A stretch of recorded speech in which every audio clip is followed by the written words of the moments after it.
ரொம்ப சந்தோஷமாக இருக்குது. சுட்டுப்பிடிக்க உத்தரவு இந்த படத்துடைய ஃபஸ்ட்டு போஸ்டர் டிசைன்லேருந்தே ஒரு பாசிட்டிவ் வைப்ரேஷன் இருந்துச்சு.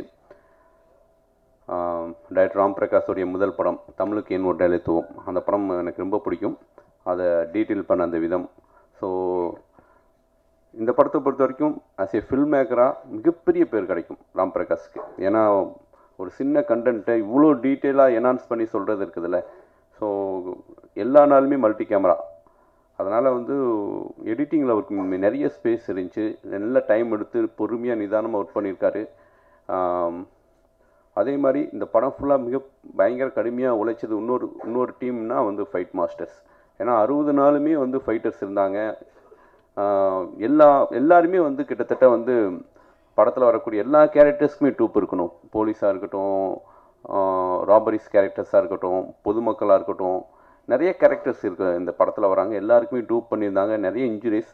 பட் அந்த ஃபைட் மாஸ்டர்ஸுடைய அந்த அர்ப்பணிப்பு இருக்குல்ல, இப்போ வரைக்கும் நம்ம தமிழ் சினிமாவில் வந்து ஒரு முழுமையான ஒரு பாதுகாப்பு இல்லை ஃபைட்டர்ஸ்க்கு. பட் இருந்தாலும் அவங்க ரொம்ப ஹார்ட் ஒர்க் பண்ணுறாங்க.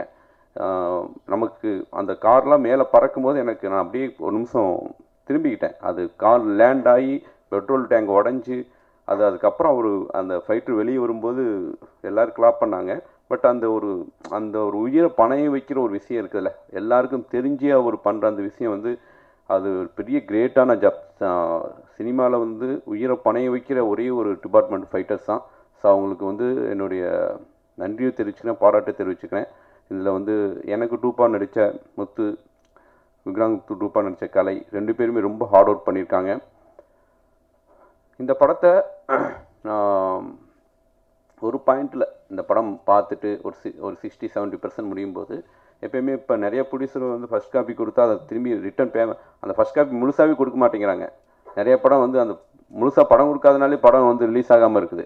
ஆனால் ஒரு பட்ஜெட் போட்டு அந்த பட்ஜெட்டுக்கு மேலே ஒரு ப்ரொடியூசர் வந்து இந்த படம் நல்லா இருக்குது சார், இந்த படம் ஓடும், எனக்கு பிடிச்சிருக்கு, நீங்கள் செலவு பண்ணுங்க அப்படின்னு அவருடைய நம்பிக்கை அந்த ஒரு வார்த்தைக்காக இந்த படம் ஓடணும்.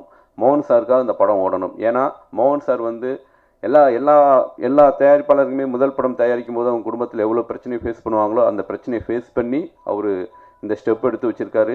இந்த படம் மிகப்பெரிய வெற்றி அடையும் பட்சத்தில் தமிழ் சினிமாவுக்கு ஒரு நல்ல தயாரிப்பாளர் 100% ஒரு இயக்குனருக்கான ஒரு தயாரிப்பாளர் கிடைப்பார்னு நான் உறுதியாக சொல்லிக்கிறேன். இப்போ சசிகுமார் சாரை வச்சு அடுத்த ப்ராஜெக்ட் பண்ணிகிட்ருக்காரு. சலீம் படத்துடைய டைரக்டர் நிர்மல் பண்ணுறாரு. அதுவும் நல்ல ஸ்கிரிப்ட், நல்ல ப்ராஜெக்ட், நல்லா வரும். இந்த படத்தில் ஒர்க் பண்ண அஸ்டனைட்டர்ஸ், ஏன்னா வந்து இந்த படம் ஃபுல்லாகவே பார்த்தீங்கன்னா எஸ்டிரிலையும் நடக்கும். ஒரு சீன் கூட வந்து என்ன சொல்கிறதுனா வந்து ரொம்ப லோன்லியாக அப்படின்னே இருக்காது. ஏன்னா பேங்கில் ஃபஸ்ட்டு ஷார்ட்டே பேங்கில் வந்து அந்த ராபரி பண்ணிவிட்டு உடச்சி கன் ஷாட்லேருந்து படம் ஃபஸ்ட்டு ஃப்ரேம்லேருந்து கதை ஸ்டார்ட் ஆகும், எண்டு ஃப்ரேம் வரைக்கும் பரபரப்பாக இருக்கும். ஸோ எல்லா சீன்லேயும் க்ரௌடு இருக்கும், எல்லா சீன்லேயும் ஃபைட்டர்ஸ் இருப்பாங்க. ஸோ எஸ்டிரியில் ஒரு 80% எஸ்டிரியில் தான் இருக்கும். அப்போ என்னென்னா எல்லா சந்துலையும் அங்கங்கே ஒரு 10 அஸ்டனேட்னா 10 அஸ்டனேட் வேலை செஞ்சாகணும். ஒருத்தரும் கூட வேடிக்கை பார்க்காம, ஏன்னா ஊரடங்கு உத்தரவு போட்டிருப்பாங்க யாரும் வெளியே வரக்கூடாதுன்னு. ஸோ அப்போ அந்த சுச்சுவேஷனில் அஸ்டனேட்டர்ஸுடைய கான்ட்ரிபியூஷன் இருக்குதுல்ல, ரொம்ப அழகாக வந்து பிளான் பண்ணி ஒர்க் பண்ணாங்க. ரொம்ப ஹார்ட் ஒர்க் பண்ணாங்க. இது வந்து சும்மா பேடை எடுத்துக்கிட்டு கிளாப்பை கையில் வச்சுட்டு கேமரா பக்கத்தில் நிற்கிற ஜாப் கிடையாது, ரன்னிங்லேயே இருக்கணும்.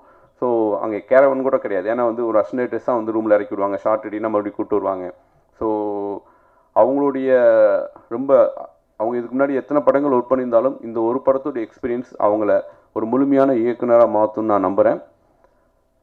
தென் இந்த படம் நான் வந்து வித்தவுட் சவுண்ட் வித் சவுண்டு 2ஆக பிரிக்கலாம். ஏன்னா வந்து இந்த மாதிரியான படங்கள் வந்து ஸ்க்ரீனில் இருக்கக்கூடிய டைலாக்கு ஸ்பேஸ் வந்து ரொம்ப கம்மி. 2 ஹவர்ஸில் இந்த படம் எவ்வளோ நேரம் டைலாக் வரும் அப்படின்னா எனக்கு தெரிஞ்சு ஒரு 25 நிமிஷம் டைலாக் வந்தால் பெரிய விஷயம். மீதி இருக்கக்கூடிய 1.5 மணி நேரமும் டைலாக்கே கிடையாது. ஸோ அப்போனா வந்து எஃபெக்ட்லேயும் ரீ ரெக்கார்டிங்லேயும் இந்த படத்தை தூக்கி நிப்பாட்டணும். ஸோ அதை வந்து முழுமையாக வந்து மியூசிக் டைரக்டர் பண்ணியிருக்காரு, மிக்சிங் பண்ண உதவி பண்ணியிருக்காரு. ஸோ அவங்களுக்கு என்னுடைய நன்றியும் பாராட்டையும் தெரிவிச்சுக்கிறேன். இந்த படத்துடைய ஒவ்வொரு டெக்னீஷியன்ஸுமே வந்து ஒன் ஆஃப் த பார்ட், எல்லாமே ஒரு எப்படின்னா ஆன் ஸ்பாட்லேயே இருப்பாங்க. வனராஜனாக இருக்கட்டும், விஜய் கேமராமேனாக இருக்குது. ஏன்னா கேமராமேன் தூக்கிட்டே ஓடிட்டே இருந்தா அப்படி கேமராமேன்லாம். ஸோ அவருடைய ஒர்க்கு பிடிச்சினா இமீடியட்டாக நான் என்னுடைய சாம்பியன் படத்தில் நான் கமிட் பண்ணேன். ஃபுட்பால் படத்தில் தினேஷ் மாஸ்டரையும் அந்த படத்தில் நான் கமிட் பண்ணேன். ஏன்னா அவங்களுடைய ஒர்க்கு வந்து அவ்வளோ ஹானஸ்ட்டாக இருந்துச்சு. இந்த படத்துடைய காஸ்டியூம் டிசைனர், ஏன்னா இந்த படத்துக்கு ஒரு அழகாக ஒரு டோன் பிடிச்சி ஏன்னா ஃபஸ்ட் டைம் அந்த காஸ்டியூம் போடும்போது எனக்கு என்ன பார்க்கறதுக்கே ரொம்ப புதுசாக இருந்துச்சு. என்னால் இப்படி ஒரு காஸ்டியூம் நான் எப்போயுமே ரொம்ப லைட் கலர் ட்ரெஸ் அப்படி போடுவேன், இதெல்லாம் நமக்கு செட் ஆகாது, கசமுசான்னு இருக்குன்ட்டு. பட் அது போட்டு பார்க்கும்போதே நல்லா இருந்துச்சு. அஸ் ஏ காஸ்டியூம் டிசைனர் கலை அந்த அவங்க வந்து வந்திருக்காங்களான்னு தெரியல. அவங்களுக்கும் என்னுடைய வாழ்த்துக்களை தெரிவிச்சுக்கிறேன். 200% இந்த படம் ஒரு வெற்றி படம். ஏன்னா வருஷத்துக்கு ஒரு அதிகபட்சம் ஒரு 20 வெற்றி படம் வர்றது பெரிய விஷயம். 300 படங்களில் அந்த 20 படத்தில் இந்த ஒரு படம் வெற்றி படமாக இருக்குன்னு 100% நான் பிலீவ் பண்ணுறேன். இந்த படத்தில் மிஸ்கின் சாரோடையும்